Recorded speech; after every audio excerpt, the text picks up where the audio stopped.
Ifumbire mvaruganda yo mu bwoko bwa Fomi niyo ishirahamwe One Uncle Tubura ryatanze kuri wa kabiri igenekerezo rya 10 Ntwarante 2026 ku banywanyi baryo bagizwe n'imiryango y'abarimyi bo muri zone Makebuko muri komine n'intara ya Gitega. Jewe wacahagarariwe n'abajejwe intwaro bari kumwe n'abakozi b'ishirahamwe Tubura hamwe n'abajejwe uburimyi n'ubworozi n'ibidukikije muri komine ya Gitega. Mw'ijambo ryiwe uwaserukiye musitanteri wa komine Gitega yarakengurukiye ishirahamwe Tubura ku kuntu rishigikira iterambere rya komine cane mu gufasha bene igihugu mu burimyi no mu bworozi kugira ngo iterambere ritsimbatare. Yarashimiye kandi abene igihugu bakuye amaboko mu mpuzu bagakora kugira ngo bagwize umwimbu kugira ngo bazoshobore gushika ku mbona kazoza bafise ubuzima bwiza atanzara. Yarongeye arashimira iryo shirahamwe Tubura ku nyigisho ritanga ku bene igihugu kuko bibafasha kurima neza no kugwiza umwimbu. Ku ruhande rwiwe waserukiye ujeje uburimyi n'ubworozi n'ibidukikije muri komine ya Gitega yamejeje ko bashimishwa n'ibikorwa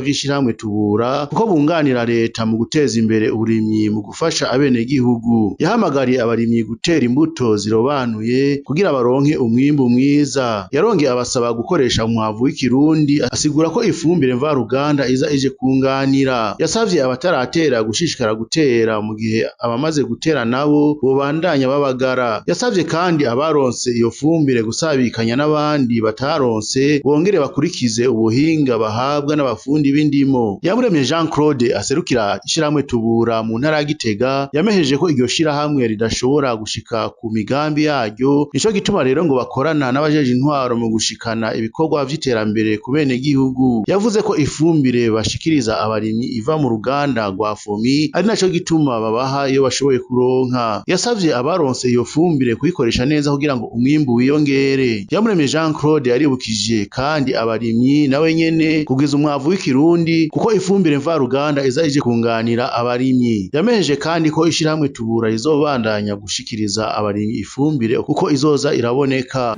Twese tubwirizwa gusengera ku mugozi umwe. Ni muri iyo ntumbere rero twazaranye n'abubahwa batandukanye kuva ku rwego rw'intara gushika kuva mu ikomine no ku mutumba no muri zone kugira ngo birabire tubashikane ku kivi aho ishirahamwe Tubura ririko rirarangura imirimo yayo. Imirimo ya Tubura ihagaze hariya mu ndimo iwanyu. Nico gituma kuri uyu munsi uri hejuru aho turamutse dubashikiriza umwavu ndetse ahanogira ko ndabamenyesha yuko umwavu ko mwawusavye siko muriko murawuronka siko none. Ivyo rero ico ndabamenyesha nuko umwavu tuza turabashikiriza uko turonka. Tukabasaba yuko mwoca munyaragasa mugaca muja kuwukoresha mu gusozera itera. Ariko kandi nkuko twaba twabigarutse ko mu nyigisho tubahereza umwavu w'ikizungu ntukwiye wonyene, sivyo none ababigisha bacu ndazi ko bama babahimirije kugwiza cane umwavu w'ikirundi. Ishamwe Tubura tukavuga duti mudushimire umwavu wabonetse twubaha yuko twawuronse, ariko kandi turizeye yuko turi kumwe n'indongozi z'igihugu siko bizokwama. Igihugu nticicaye natwe bwatubura ntitwicaye, turizera ko iki kibazo c'umwavu ejo canke hirya y'ejo kizotora inzira gutyo umwavu mukawuronka uho mwawifuje.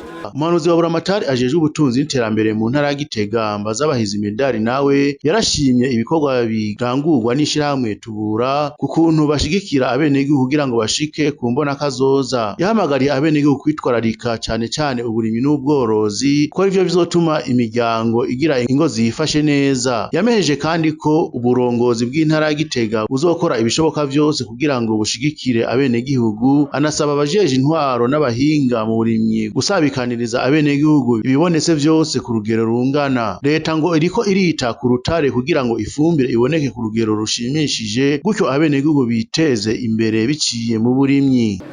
Mumenye yuko leta ibakunda, intwaro mwasi imbere mwitoreye ibakunda, nta tutazokorana ntaryo kugira ngo tubangabunge ubuzima bwanyu tubone yuko ibyo mwifuza bigenda neza. Nuko rero sinubisha amajambo menshi, iminsi yaturenganye, udutunge udutahure ibibazo bijanye n'ubuhinga n'uburyo n'ibintu bishobora kuba biva hirya no hino hanze bikatugora kuboneka, kandi abarimyi nabo aborozi babaye benshi urumva ari ifumbire yagekerewe na benshi, ariko turagerageza ntaryo kumera igihugu ashobore kuronka utwo twabonetse ku mwanya hanyuma mu minsi iri imbere ibirana bivuyemo tuzoza kuri wa murindi wa mbere mwiza tuko turabitunganya muri leta kugira ngo mworoherezwe kuronka ifumbire kuronka ibintu byose byankenerwa mukeneye ku mwanya ntibute igihe. Abenegihugu baronkejwe iyo fumbire nabo nyene barashimiye ishirahamwe Tubura ko ryaje kunganira leta mu guteza imbere uburimyi. Barashima kandi inyigisho bahabwa n'iryo shirahamwe Tubura zijanye n'ukuntu botunganya za nyabarega kugira ngo mugihe ifumbire mvaruganda yobura bashobore kuronka ifumbire y'ikirundi gutyo bashobore kurima neza. Kuri akanyamuneza dufise ni kenshi cyane turahimbawe n'ishirahamwe Tubura tuzaniye aya masa urumva imbere y'ukurondera aya masa y'ikizungu iri shirahamwe Tubura ryari ryatwigishije kugira za nyabarega none rero yaya masa ataboneka twari kuza turashira mu masa y'ikirundi dukura mu bitungwa cyangwa mu ntara nari narose agafuko kamwe kuvyerekeye z'ibirarane nari nakarose n'abaye none ubu naho ishirahamwe Tubura riranyunganiye hari harasigaye ngiye kuhamara